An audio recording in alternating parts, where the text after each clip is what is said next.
आज की कहानी है नाग और लालची पुत्र। एक शांत गांव के किनारे हरिदत्त नाम का एक निर्धन ब्राह्मण रहता था।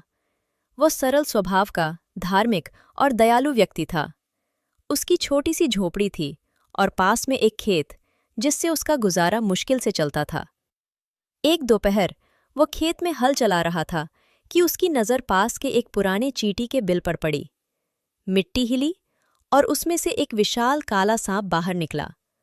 उसकी आंखें चमक रही थीं, फन आधा उठा हुआ था। ब्राह्मण का दिल जोर से धड़कने लगा। वो पीछे हट गया, पर आश्चर्य, सांप ने न तो फुफकारा न हमला किया। वो बस शांत भाव से बिल के पास बैठा रहा। ब्राह्मण ने सोचा, शायद यह इस खेत का रक्षक नाग है। अगर मैं इसकी पूजा करूं तो यह प्रसन्न होकर मेरी रक्षा करेगा। अगले दिन वह एक कटोरे में दूध भरकर उस बिल के पास रख आया और हाथ जोड़कर बोला, हे नाग देवता, कृपया मेरे परिवार की रक्षा करना। अगली सुबह जब वह वहां पहुंचा तो उसने देखा कि दूध का कटोरा खाली था और उसके पास एक चमकता हुआ सोने का सिक्का रखा था। ब्राह्मण की आंखें आश्चर्य से फैल गईं। यह तो चमत्कार है। अब वो रोज दूध रखता और हर दिन उसे एक सोने का सिक्का मिलता। धीरे धीरे उसकी गरीबी दूर होने लगी। घर में अनाज भरने लगा, कपड़े अच्छे हो गए, पर उसने कभी अधिक की इच्छा नहीं की। वह मन ही मन कृतज्ञ था। कुछ महीनों बाद ब्राह्मण को दूसरे गांव किसी काम से जाना पड़ा। उसने अपने बेटे माधव को बुलाकर कहा, बेटा, मैं कुछ दिनों के लिए जा रहा हूं।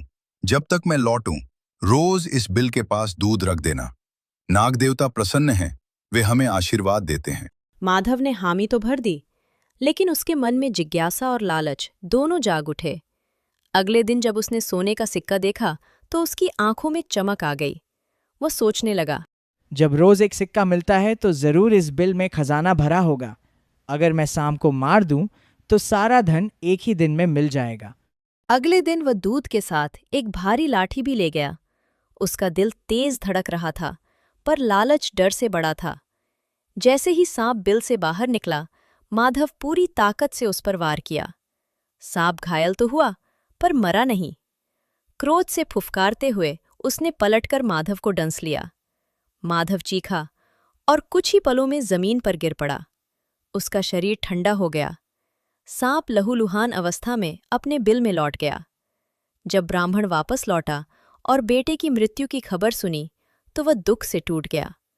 वो कांपते कदमों से बिल के पास गया, दूध रखा और आंसुओं भरी आवाज में बोला, हे नाग देवता, मेरे बेटे ने मूर्खता और लालच में आकर ये पाप किया, मुझे क्षमा करें। सांप धीरे धीरे बाहर आया। उसकी आवाज शांत पर कठोर थी। ब्राह्मण, अब न तो तुम्हारा विश्वास पहले जैसा रहा, न मेरा। तुम्हारे बेटे ने लालच में हमारी मित्रता तोड़ दी, और जहां विश्वास टूट जाता है वहां संबंध नहीं रह सकते। इतना कहकर सांप हमेशा के लिए वहां से चला गया। ब्राह्मण ने समझ लिया, लालच ने उसके घर की खुशियां छीन लीं। अब न सोने का सिक्का था, न उसका बेटा। तो दोस्तों, इस कहानी से हमें यह सीख मिलती है कि लालच एक ऐसी आग है जो पहले बुद्धि को जलाती है और फिर सुख को। संतोष में जो आनंद है वह किसी खजाने में नहीं। विश्वास और कृतज्ञता से मिले वरदान को यदि स्वार्थ से तोड़ा जाए तो उसका परिणाम केवल पछतावा होता है। सच्ची संपत्ति धन नहीं, बल्कि संयम और संतोष है। धन्यवाद दोस्तों। आशा करती हूँ कि आपको ये मज़ेदार कहानी पसंद आई हो। अगर आपने अभी तक मेरे चैनल बीहाइव टून्स को सब्सक्राइब नहीं किया है तो अब सब्सक्राइब करें, वीडियो को लाइक करें और शेयर करें।